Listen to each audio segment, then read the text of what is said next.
నా దరిద్రం ఏంటో కానీ ఎప్పుడు ట్రేడ్లు ఎంటర్ అయినా నా స్టాప్ లాసే కొట్టేస్తుంది. ఎవడో కానీ నా స్టాప్ లాస్ అబ్జర్వ్ చేస్తున్నాడు అబ్బా అనిపిస్తుంది కదా.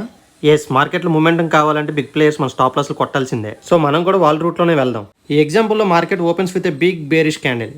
సో ఏమాత్రం ఆపర్చునిటీ దొరికినా మార్కెట్ని సెల్ చేద్దాం అనుకుంటాం. మార్కెట్ కూడా డేస్ హై దగ్గరికి వచ్చింది, ఇదే మంచి ఆపర్చునిటీ అనుకుని మార్కెట్ని సెల్ చేస్తాం. ఆ క్యాండిల్ అబౌవ్ కానీ ప్రీవియస్ డే హై దగ్గర కానీ స్టాప్ లాస్లు పెట్టేస్తాం. మార్కెట్ సెల్ చేసాం కాబట్టి స్టాప్ లాస్ ఆర్డర్స్ అన్ని బై ఆర్డర్స్ అవుతాయి. సో బిగ్ ప్లేయర్స్ ఈ బై ఆర్డర్స్ అన్ని ఒక్కసారిగా వాళ్ళు వాల్యూమ్తో ట్రిగ్గర్ చేయగలిగితే మార్కెట్లో మూమెంటం వచ్చేస్తుంది. సరే, ఒక్కసారిగా చైన్ స్టాప్ లాసెస్ అన్ని ట్రిగ్గర్ అయ్యాయి. సో మార్కెట్లో సర్వైవ్ అవ్వాలంటే మనం కూడా బిగ్ ప్లేయర్స్ లాగే ఆలోచించాలి, వాళ్ళతో పాటుగానే వెళ్ళాలి. ఇంకా అప్ సైడ్ ఎంత మూవ్ వచ్చిన తర్వాత చిన్న రిజెక్షన్ వచ్చినా సరే మనం ఎగ్జిట్ అయిపోవడమే మంచిది. ఎందుకంటే అంత మూవ్ తర్వాత వాళ్ళు కూడా ప్రాఫిట్ బుకింగ్ స్టార్ట్ చేస్తారు, మనం మళ్ళీ ట్రాప్ అయిపోకుండా ఉండాలి. సో వాళ్ళు కూడా ఎగ్జిట్ అవ్వడానికి ఒకేసారి లిక్విడిటీ దొరకదు కాబట్టి స్లోగా ఒక్కొక్క క్యాండిల్లో ఎగ్జిట్ అవుతూ ఉంటారు. వాళ్ళ వాల్యూమ్స్ అన్ని ఎగ్జిట్ అయిపోయేసరికి మార్కెట్ మళ్ళీ కిందకు వచ్చేస్తుంది. ఇలా ముందుగానే ఆలోచించుంటే చాలా డబ్బులు సేవ్ అయ్యాయి కదా.